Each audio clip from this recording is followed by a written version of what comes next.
యెషయా గ్రంథము 52వ అధ్యాయము 7 మరియు 8 వచనాలు. సువార్త ప్రకటించుచు, సమాధానము చాటించుచు, సువర్తమానము ప్రకటించుచు, రక్షణ సమాచారము ప్రచురించు వాని పాదములు, నీ దేవుడు ఏలుచున్నాడని సియోనుతో చెప్పుచున్న వాని పాదములు పర్వతముల మీద ఎంతో సుందరములై ఉన్నవి.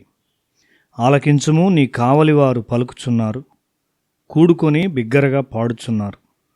యెహోవా సియోనును మరల రప్పించగా వారు కనులారా చూచున్నారు. మనము సాధారణముగా ముఖము యొక్క అందమును గూర్చి ఆలోచిస్తాము గాని పాదములను గూర్చి కాదు. మన పాదములు సాధారణంగా కప్పబడతాయి. మనము ప్రజలను కలుసుకున్నప్పుడు ముందు వారి ముఖముల వైపే చూస్తాం, వారి పాదాలని చివరగా చూస్తాము. సువార్తతో ప్రయాణం చేయు వారి పాదములు ధన్యకరమైన పాదములు. పెద్దవి మరియు క్లిష్టమైన యుద్ధములైన వాటర్లూ వంటి యుద్ధములను గూర్చి మనము చదివాము. జయమును గూర్చిన వార్త ఆశతో వేచియున్న బ్రిటిష్ ప్రజలకు తెలియజేయబడవలసి ఉన్నది. నెపోలియన్కు వ్యతిరేకముగా చేసిన యుద్ధ ఫలితము ఎంతో వేగముగా ఒక ప్రాంతం నుండి మరి ఒక ప్రాంతమునకు బ్రిటిష్ ఛానల్ ద్వారాను మరియు గుర్రముల ద్వారాను చేరవేయబడినది. ఎవరు గెలిచారు? నెల్సనా లేక నెపోలియనా అనేది ముఖ్యమైన వార్త.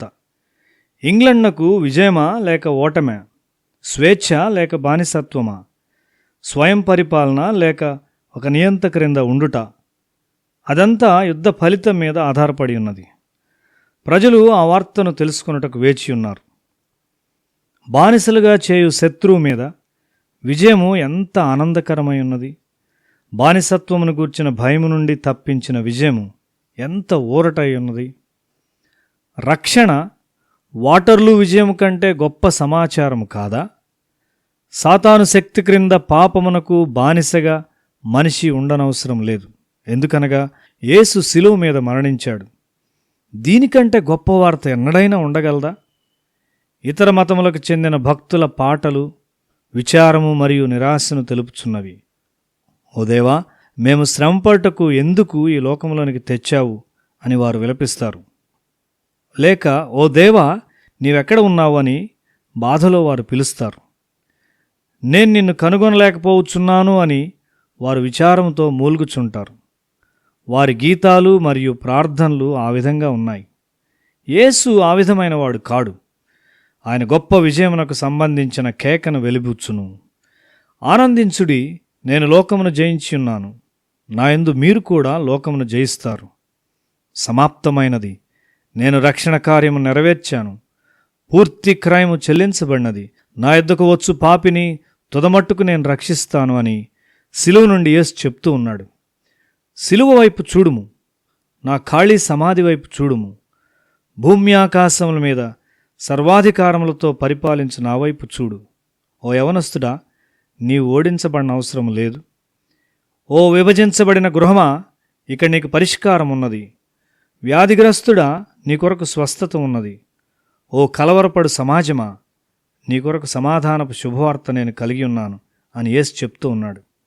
నేను ఈ విధంగా ప్రార్థించేవాడిని, ఓ ప్రభువా, దేశముల మీద దాడి చేయుటకు మరియు దేశములను జయించుటకు ఎంతో శక్తిని కలిగి ఉండుటకు హిట్లర్ను అనుమతించావు.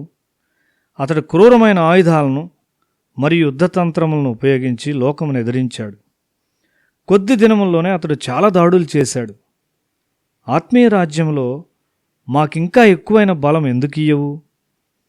నేను బిల్లీ గ్రహం గారి పరిచర్యను గురించి విన్నప్పుడు నా ప్రార్థన కొంతవరకు జవాబు ఇవ్వబడినదిగా నేను భావించాను.